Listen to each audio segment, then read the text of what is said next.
Pinipigilan ng kampo ni Vice President Sara Duterte ang posibleng paglabas ng arrest warrant laban sa vice. Alam mo, Lord, tumunog to kahapon na possible daw may arrest warrant.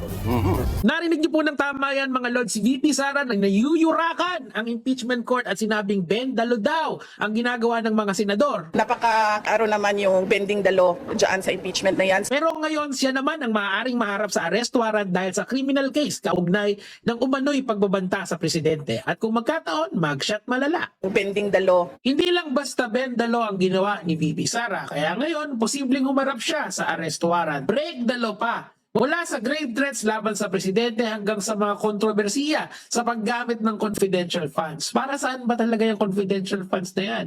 Para sa lehitimong lihim na operasyon o para sa tree planting, Christmas activities at iba bang gastusing kinwestiyon na ng COA? Kaya mga Lords, this is not just about bending the law. It is about breaking the law, and VP Sara has to be accountable.